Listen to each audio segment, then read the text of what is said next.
Property நேயர்களுக்கு வணக்கம். கூடுவாஞ்சேரி லொக்கேஷனில் யாராவது ரீசேல் பிளாட் தேடிட்டு இருக்கீங்க அப்படின்னா உங்களுக்காக தான் அந்த பிளாட் நம்ம சேனலில் அப்லோட் பண்ணியிருக்கேங்க. இந்த பிளாட் எக்ஸாக்டாக Guduvanchery bus stand and railway ஸ்டேஷன்லேருந்து ஒரு 2 கிலோமீட்டர் தூரத்தில் தான் அமைஞ்சிருக்குதுங்க. அதுவும் கூடுவாஞ்சேரி வெஸ்ட் சைடில் மாடம்பாக்கம் லொக்கேஷனில் தான் அந்த ப்ராப்பர்ட்டியுமே அமைஞ்சிருக்குது. நீங்கள் பார்த்துட்டு இருக்கிறது வெஸ்ட் சைடில் இருக்கிற மாடம்பாக்கம் லொக்கேஷன். இந்த ஜங்ஷன்லேருந்து நம்ம ப்ராப்பர்ட்டி ஒரு 150 மீட்டர் டிஸ்டன்ஸில் தான் அமைஞ்சிருக்குதுங்க. இந்த பிளாட்டை பார்க்குறதுக்கு முன்னால் நம்ம சேனலை சப்ஸ்கிரைப் பண்ணதவங்க சப்ஸ்கிரைப் பண்ணிடுங்க, ஃபாலோ பண்ணதவங்க மறக்காமல் ஃபாலோ பண்ணிடுங்க. நல்ல சிமெண்ட் ரோட்டு மேலே 24 அடி ரோடு, சிமெண்ட் ரோடு 20க்கு 60ங்கிற சைஸில் நார்த்து ஃபேஸிங் பார்த்த மாதிரி, வடக்கு பார்த்த மாதிரி மனை அமைஞ்சிருக்குதுங்க. 2 பக்கமும் வீடுகள் தான் இருக்குது. நீங்களே பாருங்கள், ஃபுல்லி ரெசிடென்ஷியல் ஏரியாவில் தான் நீங்கள் பார்த்துட்டு இருக்கிற ப்ராப்பர்ட்டியுமே அமைஞ்சிருக்குதுங்க.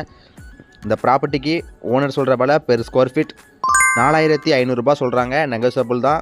டிடிசிபி அப்ரூவ்டு ப்ராப்பர்ட்டி, லோன் கூட போகலாம். இந்த ப்ராப்பர்ட்டியை பற்றின மற்ற டீட்டெயில்ஸ் தெரியும்னா ஸ்கிரீனில் நம்பருக்கு மறக்காமல் கால் பண்ணுங்கள்.